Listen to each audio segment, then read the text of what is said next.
We're recording. Welcome, Monday morning. Happy Monday, everybody. Cool. Well, I'm really glad that we decided to do this. Kate and I were talking. Kate's here now in Oregon with me. We have our culinary school starting on Thursday, which is a 3-week training, which a lot of you guys have been through, like Liz has been through. Some other people of you guys that are on the call have been through it, but it's basically a 3-week training that we do here in Bend, Oregon, and it's fully intensive on how to be a raw food gourmet chef, plant-based.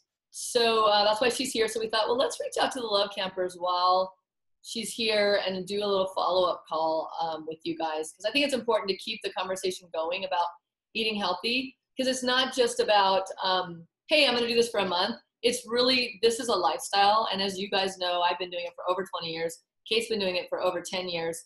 And we never really waffle or vary from what we think is right, which is plant-based foods, high plant-based, and low carb. So this is really what I've been doing for the last 20 years, except for now with the ketogenic diet being like a catchphrase, we kind of call it keto, which it is. But we're going to talk a little bit today about more about flexibility and being a flexitarian. And so how you can incorporate low carb foods into your diet without going insane, feeling like you're on some really strict, rigid thing. And so we'll start with our first question. To fruit or not to fruit? From Carla. So Carla asked us on Facebook, on our Facebook, our private Facebook page on our Lovecamp group. I go back and forth between believing a low sugar diet is best for you. My mother was a Gabriel Cousens student, and he's a doctor in Arizona that helps people go low carb, who I learned from too. And I learned about raw foods knowing about the glycemic index. However, I do enjoy eating fruits. Mango season is about to start in Florida, yum. And since I don't really have any health issues, I wonder if a ketogenic diet is actually the way to go. I usually do eat pretty low carb, but do have my smoothies with some fruit in the mornings and occasional raw vegan dessert. Basically, I'm asking, how do you determine what is best for you? How long does it take to see if a keto diet is really how your body responds best? A friend mentioned it can take a few months to actually get used to it. Just curious. I eat 99% raw already, and doing keto wasn't hard at all. It was more of an emotional attachment to fruit. I totally get that. Mm-hmm. So basically, and then a follow-up, Michelina had a follow-up on that thread, and she said, doing the Lovecamp was enough time for me to realize how fantastic I felt on the keto. I'm very high raw too, and so I found it relatively easy as I'm not a big on fruit or desserts. The only things I missed was using dried mulberries and goji berries. At first, I also used water, kefir, and kombucha, but after bringing up the question, I realized I don't need them as much. And I can still make fermented foods and my own raw vegan cheeses. Since Lovecamp, I've carried on, and I feel so great, and I'm grateful to you guys to have learned this. So thanks, Michelina, for that. So my basic answer is fruit's one of those foods that's good for some people and not so good for others. I'm one of those people that does not do well on fruit because you guys kind of know my history, but I was born with candida. I've always had blood sugar issues. I'm probably pre-diabetic. I haven't actually tested myself for that, but my blood sugar is always a little on the high side, especially if I'm eating fruit, and I do crash from it. And crashing means you eat it and then it's time for a nap. So that means my body can't handle sugar as well. So each of us are really different. But what I've also noticed is that over the last, all this time of eating this way, I'm less tolerant of sweet foods and sugar. So if you're already eating fruits and it's working well for you, keep that balance in there. I would say though, and Gabriel says this as well, is that things like bananas and mangoes are not as healthy for you as things like berries. For a lot of reasons in America, Carla lives in Florida. Great. Mangoes are actually in season there and they are local, but in Oregon, they're not. So it really depends on where you live, but the higher sugar fruits can tend to be a little too sugary because they've been hybridized over the years. So just keep that in mind if you are going to eat fruit. Maybe to stick to things like a cup of berries, a serving, blackberries, cranberries, blueberries, raspberries, strawberries. They're all in season this summer. So it's a great time to start adding more of that in. The mulberries that Michelina mentioned, dried mulberries are going to be a little higher glycemic. Goji berries are awesome. Those are actually on Gabriel Cousens' transition diet, which means after you've healed your body by doing zero sugar, whether you have cancer or diabetes or blood sugar issues, then you can start slowly like, hey, I'm going to have goji berries on this particular day. I'm going to throw a few dried mulberries into my kale salad and kind of sweeten it up. Things like that. One date in a whole salad dressing that you eat over the course of 3 or 4 days. Great. So it's not about being uber strict, but it is if you have cancer. It is if you have diabetes. It is if you have real blood sugar issues. So my answer really is it varies. And I would say take your blood sugar after you've eaten fruit and see where you're at. It's really easy just to buy a blood sugar meter. You can go to Walgreens or any of these grocery stores and get a blood sugar meter and the sticks. And that should help you a lot in figuring out whether fruit's right or not. Tagging onto that, the whole ketosis thing, fruit is for the most part, especially bananas and mangoes and watermelon, are going to take you out of ketosis. So if you're really into fat burning mode, you're trying to lose a little extra weight, or if you have these blood sugar issues, or if you just want to have more brain power, then you want to be in ketosis. So ketosis is known for helping people heal ailments, get better, boost their brain power, have more energy throughout the day, not get those crashes in the afternoon where you have to drink coffee at 3 p.m. And just be more balanced. So if you want all of that, you want to keep your fruits low and maybe just do berries, 1 cup of berries 2 times a week. So you have your 2 days a week that you can have your berries. I find that it's better for me later in the day because if I eat fruit in the morning, then I'm already on that tired train. So hopefully that answers your question. Anything you want to add to that? Well, I know we've been talking about how the longer you're on keto or in ketosis, the more that if you're adding in some fruit once in a while, it's not going to fully affect you as much. You're more metabolically adapted. So maybe right now it might cause a blood sugar spike or something, but the more that you adapt your body to this keto lifestyle, the more that you can kind of add those things in, especially when they're in season in the summer. Sometimes it's hard to avoid them. And they are very mineral rich, a lot of these fruits and stuff. So making sure you're getting like a well-rounded, balanced diet and not having them every day. Right, and wild berries, if you can get those, which we can here in Oregon, are super mineral dense. You can't even eat very many. So just keep that in mind. Yeah, the whole fat adapted thing, once you're in the fat burning mode, it's easy to bounce in and out more easily. Okay, so our next question is about... Doing the Lovecamp was enough for me. Oh, we already read that. Baking soda. So Kelly asks, blessings all. I just joined in Retroactive a few days ago. Just finished off my 3rd day and feeling really well. My question is there a best time to take 1 teaspoon of alkalizing baking soda? Before bed or first thing in the morning? Do you want to answer first? Well, we should probably touch on why you're taking baking soda. Exactly. So baking soda is really alkalizing, and it also helps with the ketone production. Right. It helps burn fat in your body. So it seems weird to think about having baking soda, but it's really actually super natural for us. Baking soda is really just sodium bicarbonate, and what it does, that's used in soda water. That's basically, if you're drinking soda water, you're getting baking soda. What it does is it alkalizes the kidneys. So I got into it when I was doing a lot of dry fasting, because when you're doing a dry fast, no water or foods, you're drying your kidneys out a little bit. So taking a scoop of baking soda before I started my dry fast was keeping my kidneys really alkaline. So as we know, those of you who've been on a raw food diet, who followed me for years, know that disease cannot live in an alkaline environment. So guess what? If you take baking soda in the morning before you eat, and a lot of foods we're eating are alkaline if they're raw and plant-based, but some foods like nuts and seeds can be a little more acidic. If you are eating animal products, those are going to be more acidic. If you have any stress in your life, that's going to be acid forming. Who doesn't have stress? If you didn't sleep enough, you're going to be more acidic.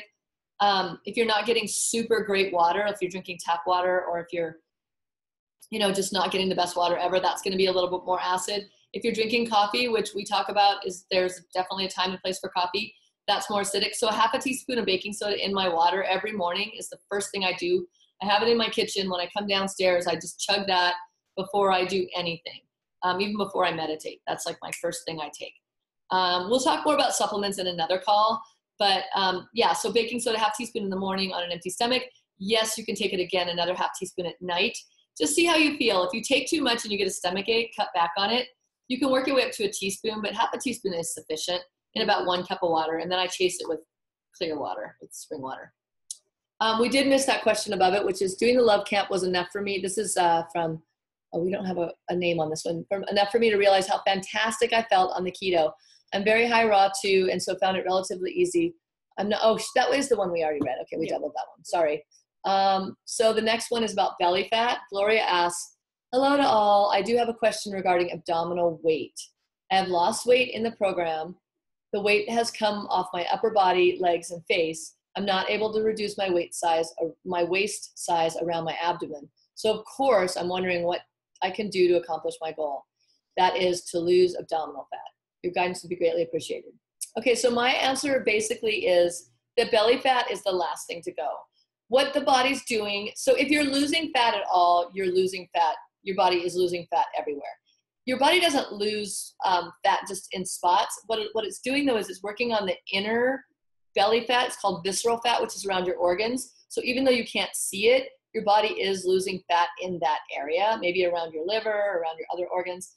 The belly fat will come off, but from the research I've done and from my own experience, it's usually the last to go. It's just unfortunate. The body, so think about the body in our caveman days. It saved that fat around the belly for food. It's like, I need to keep this in case there's a starvation. So just think about that. The body is, I mean, if your face is getting thinner and your arms look great, congratulations, good for you. There's a few hacks you can do that, Kate and I have talked about that will help you. The first one is that you can do intermittent fasting. Now, I'll talk a little bit later about like when it's good to intermittent fast and when it's not.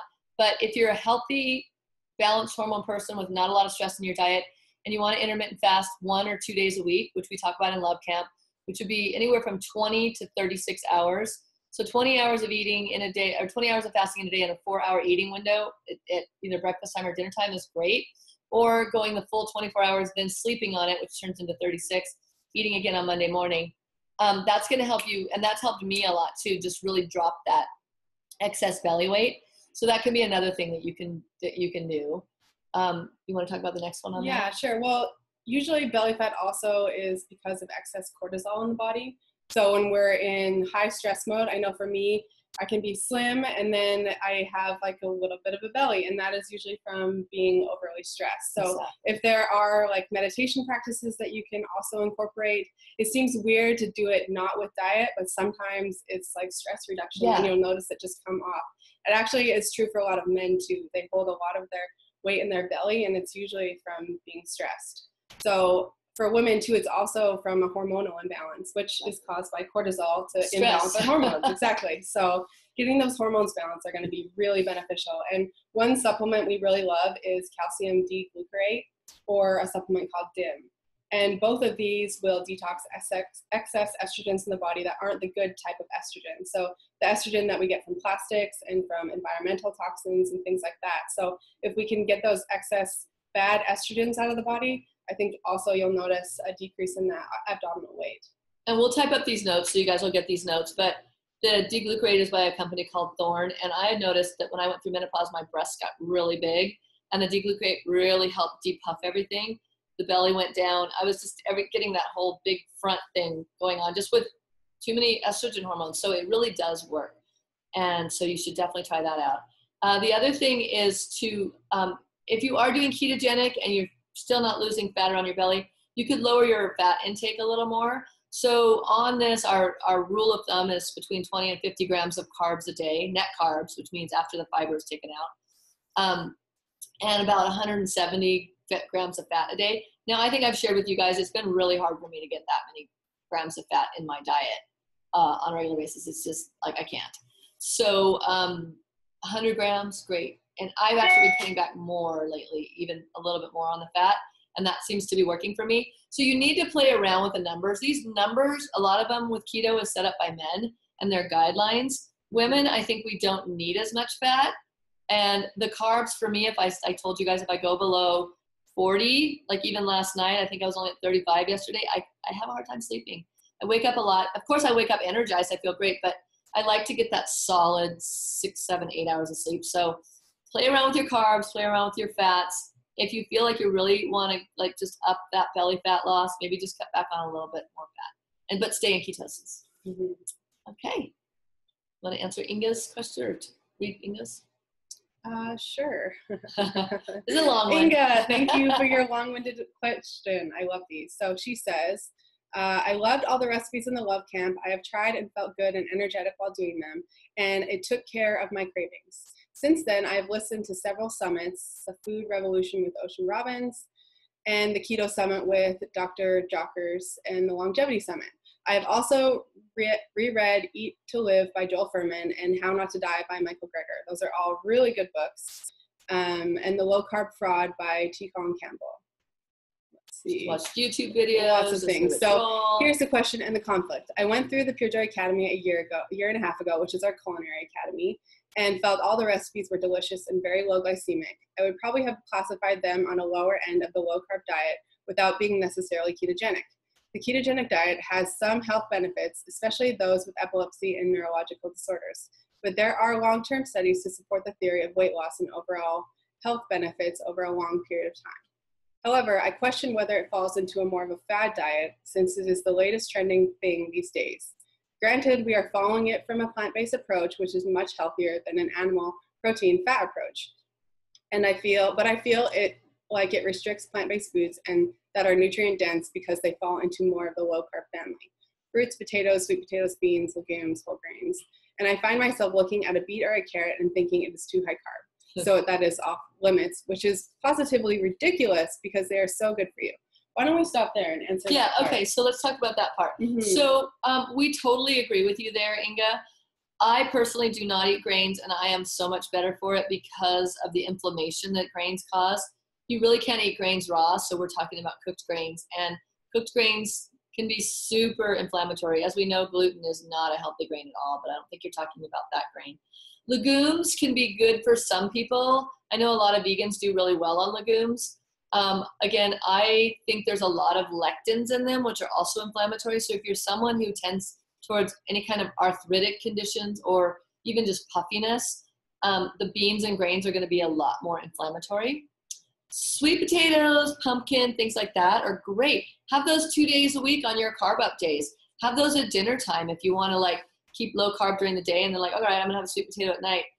No big deal at all, especially if you're moving a lot and burning calories. We really do believe it shouldn't be super ridiculously strict around vegetables, especially carrots and beets.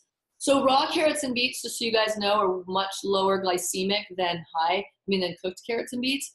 I never eat cooked carrots and beets. Actually, every once in a while I'll eat some cooked beets on a salad that I've chilled. So just use your intuition on that. If you want some carrots and beets, yes, you're right. There's so much nutrition in root vegetables. This time of year in summer, they're not really in season. So if you're going to go hog wild on the root vegetables, maybe wait till fall and winter. Right now you can use them as what Gabriel Cousins calls a condiment. So a little sprinkle of them on your salad, you're still going to get a lot of the nutrition benefits. And eat those beet greens in your juices too. Yeah, add in the greens. The more fiber, the better. And also we want to touch on the fact that this Keto Lovecamp is like a Kickstarter. So maybe you're going lower carb or avoiding some of these higher carb foods for these 4 weeks. But now we're teaching you how to add in and transition back to a low carb keto lifestyle for every day. But just know that we designed this program so that it would be a little bit more restrictive. So you would get into that fat burning mode quicker and be able to feel the benefits quicker. And one more thing on that, and I don't know if you've experienced this, Inga, because we're in a similar age group, is that when I start eating a lot of sweet potatoes and pumpkin, because I did start doing that when I lived with Kate for a while, because she loves sweet potatoes so much, I gained weight and I felt sluggish. So maybe that happens to you, maybe it doesn't, but you do want to pay attention to that. And if you are eating a lot of sweet potatoes, you don't want to be drenching it with oil because the fat and the carbs together can make you also gain weight. So really just if you love them and you want them and you feel great on them, great. But if you find yourself gaining weight, you might want to cut back on them. And that's really what this is all about, is what is your personal experience. If you're a 30-year-old man and you're hogging down pumpkins and sweet potatoes and you feel amazing and you're bouncing off the walls, you can eat all you want. That's really where we're at with that. Mm-hmm. All right. So she says, I initially lost about 7 pounds in the first week, but didn't continue to lose weight. I felt good, but was disappointed that the weight loss didn't continue despite eating clean, healthy, and keto. When I did the academy, I also lost 8 pounds. So that's 16, 7 plus 8. That's a huge win. 15. Yay. Yeah, congratulations on your 15-pound weight loss. And, even in a year, that's weeks. Great. Yeah. Well, overall, yeah. I mean, so we want to celebrate that. Mm-hmm. And then she said, excluded a lot of fruits and grains. I experienced some more health benefits as I am following the KPV program. I don't know what that one is. Ketogenic plant-based. Oh, okay. So I would say the benefits and results were very similar. I don't consume very much fruit daily anyway and mostly stick to berries. And usually we'll eat the fruit in season. Apples and pears in the fall, citrus in the winter, berries and melons, pineapple in the spring and summer. Bananas rarely. before the Lovecamp, I would maybe eat 1 or 2 pieces of fruit a day. I find an inner conflict with particular eating plan is restricting certain foods of whole foods. Okay, she already mentioned that. Talked about that. Yeah. And we already covered that kind of. So basically, let's just go to the last sentence there. I feel good, satisfied, and well on it. I'm just trying to understand and reconcile all the dietary information, studies, and internal compass to create a whole foods, plant-based lifestyle that provide ultimate long-term health, wellness, and all that good stuff. So Inga, I mean, I totally get it, but I have been doing this for 20 years, and I have been following Gabriel Cousens, MD, who's healed tons of people from cancer and diabetes on a low-carb, plant-based diet, which has all the fats you want to eat. He is an advocate of chocolate. He's an advocate of coconut oil. He's an advocate of tons of macadamia nuts and olives. So basically, I have been following this way of life for 20 years, and I have listened to Joel Fuhrman, and I've listened to the people from, Dr. Esselstyn. Mm-hmm. And that diet does not work for me. Those are both men, and maybe it works for them, but I find that eating a low-carb diet works really well for women and for balancing their hormones. And really over and over again, I've experienced tons of women, my sister included, who just started adopting a higher plant-based ketogenic diet. She was having bowel issues. She's always been thin, so that was never a thing for her. But she's had bowel issues a lot of her life. And now with this, cutting out grains and dairy and all those things, her gut's healed. She looks amazing, feels amazing. She's older than me. She looks fabulous. So I just see it working over and over again to keep low on those grains and legumes and things like that. And just realize the body that you're in is going to tell you what's best for it. So keep sticking to this for at least a year and see how you go. That's what I would suggest. Yeah, and keep experimenting. And, maybe 1 month, try what you're used to, and then see how that feels, and then going back on this. That's why we do this 4 times a year, every season, because it is like a kickstart for so many of us. And then we would like it to continue on longer, but we're here to motivate and support and give you that. That's why we're here today. Because we don't want you to quit after 4 weeks and be like, oh, I did 4 weeks and it didn't work. Yeah. 6 weeks is the minimum on this kind of diet. And I would say give it a good year. If you're trying to lose belly fat, if you're really trying to see results, 6 months to a year before, how long did it take you to put the weight on, or how long did it take you to get sick? Like maybe 50 years of your life of eating poorly. So you can't expect results in 1 month, like to totally see, even though you can see a lot of change in 1 month, keep at it. So then, what was the question about that? Was that related to hers? That was your answer. Okay. So then Chris's. Okay. So Chris asks, I have Hashimoto's thyroiditis and hypothyroidism, specifically for those like me with an underactive thyroid gland and autoimmune disease. Dr. Allen seems to frown on the ketogenic diet approach. Another doctor also frowns upon fasting. My personal endocrinologist, though a supporter of the supplements, thankfully wants me to follow a South Beach, very low-fat, low-carb diet, and she disapproves of keto. I can't afford to see a functional doctor. Any thoughts in your perspective? So it sounds like your South Beach doctor is still promoting a low-carb diet. I do want to touch on the Hashimoto's. Hashimoto's is a precursor for hypothyroid, which means that your thyroid gland isn't producing enough T3 and TSH. So T3 is one of the thyroid hormones that you need. Yeah. So it's an autoimmune disorder, which I also have. And I know that for me, mine could also be classified under Hashimoto's. And there's a lot of studies now out there that are saying a low-carb diet is actually really beneficial for hypothyroid because it allows the body to produce more of the T3. So what we would say is sugar causes inflammation, and an autoimmune is an inflammation disease. So anytime you're cutting out the higher carb or higher sugar foods, you're going to feel better. And most people who have hypothyroid do feel better on a low-carb diet because they're usually cutting out all grains, all gluten, all white potatoes, everything that does cause inflammation. Yeah. And on that note, if I don't know if it was a typo, but you said low fat and low carb. So I'm just wondering what's left to eat if you're doing low fat and low carb. Those are like the two foods other than eating a carnivore diet, which is all meat, which I don't think you're doing. Right. Which maybe that is what South Beach is, because South Beach is super high meat. But anyway, just on that note, fats bathe your brain. Your brain is 60% fat. We need healthy fats. They just need to be healthy fats, which are all the ones we advocate in Lovecamp, like coconut oil, cacao butter, cacao oil, chocolate. Olive oil is amazing. Flax oil, if you can get a good, or flax seeds, ground flax seeds, things like that. Other fats are olives, macadamia nuts, nuts and seeds. There's a lot of really amazing fats out there. So please don't. And I would just say too, diet. with Hashimoto's and as someone who does have autoimmune, I know that following a very strict low carb diet is not beneficial. So there is like a scale to go to. And most studies say that if you do have an autoimmune or Hashimoto's, that you should never go below 40 grams per day. So 40 grams is still a very low carb diet. So that's why we're saying low carb is good or low sugar is good. But going any more than that, then you can see the adverse effects. So if that is you, then that's something to really be aware of. And I do want to reiterate that for everybody. Like I said, I found out through testing just my own body daily that 40 net carbs a day is right in my sweet spot.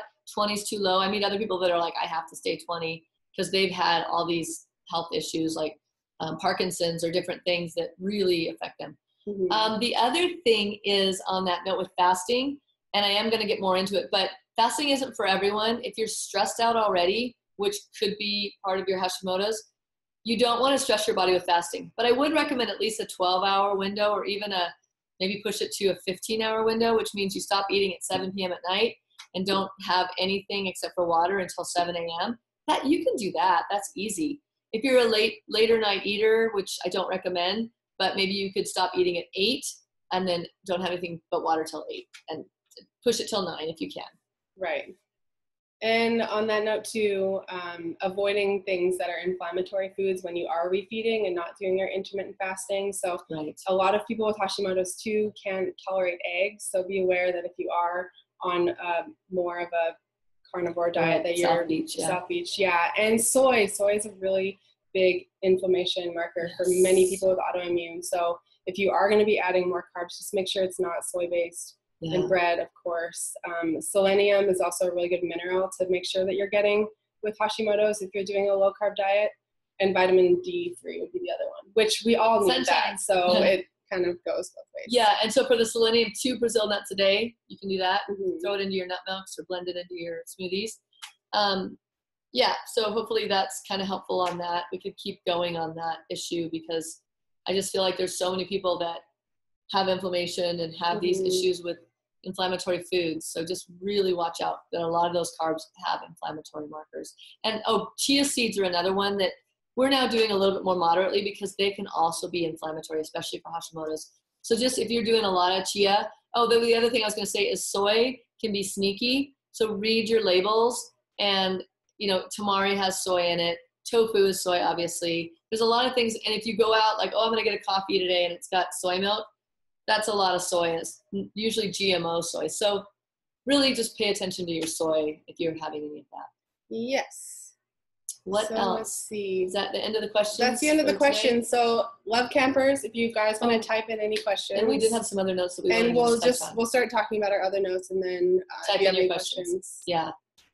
Okay, so we did talk about that it was a 6-week minimum for staying on a ketogenic diet to start to see real benefits. I know some of you guys more than one person has lost 7 or 8 pounds in the first month that we did keto with you, but just keep it going. Don't stop just because Lovecamp stops. That's why we have this ongoing Facebook page and why we're coming to you today. I want to talk a little bit about night eating because that's been an issue for me my whole life. The reason I've done so well on a more strict diet, which is a low carb diet, is because I feel like I had an eating disorder since childhood, and I'm not going to go into all the reasons, but it had to do with a coach and my dad and different things of people telling me I was fat and wrong and shouldn't be eating. So then you start hiding and eating, and it becomes like part of who you are, part of your makeup. And don't be ashamed if you do have any kind of eating disorder, because a lot of people do. They're using cigarettes, or they're using alcohol, or they're using some kind of food or something to soothe themselves. And in a high stress world, let's face it, it is really easy to use food as a way to soothe yourself. So I got into night eating, and I've been actually doing it my whole life, but I got back into it kind of even recently, even though I was still staying on a ketogenic diet over the winter. I started doing more night eating. Would you consider that like 8 or 9 p.m.? Yeah, till like 9 p.m. Because I would come home from the cafe, I wouldn't really eat all day, and then I'd be kind of exhausted, and then I'm like, now I'm going to eat. And I'd eat healthy stuff, but even like just coconut chips or like a bunch of macadamia nuts or olives or some berries with coconut milk over it or whatever it was for that day. And then I'd wake up feeling groggy and I feel like I started to gain weight again. And I was like, oh, this is really frustrating. So what I did is I talked to my tribe of women, my group of women, and told them about it. And I said, I just need your support.